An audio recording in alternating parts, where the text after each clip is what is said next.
Et moi, je pense encore une fois, c'est que demain, l'entreprise, si elle veut se dynamiser sur les terrains extérieurs, en tout cas dans le domaine extérieur, dans les pays étrangers, où là, il y a d'énormes marchés dans lesquels on peut se développer. Je parle de l'Afrique, je parle de l'Asie, le Moyen-Orient, enfin, il y a l'Amérique du Sud, il y a d'énormes marchés. Je veux dire, hors européens qui sont déjà totalement normés, entre guillemets. On voit bien qu'il faut trouver des méthodes originales. Et la méthode verticale, elle n'est pas toujours fonctionnelle. La méthode transversale, elle n'est pas toujours fonctionnelle. Mais la méthode entre les deux, elle est pas mal. C'est qu'en fait, c'est quoi la méthode entre les deux? C'est un message, comment dire, c'est un mélange de compréhension de la mission, quel est l'objectif.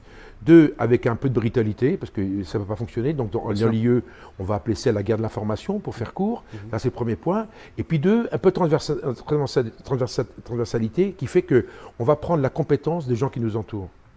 Et ça, il faut essayer de le faire. Parce que dans l'armée, le gars, il est lieutenant, il est au-dessus des sous-officiers. Et donc, alors, bien sûr, il y a de la confiance. Mais je veux dire que la responsabilité, elle se délègue pas.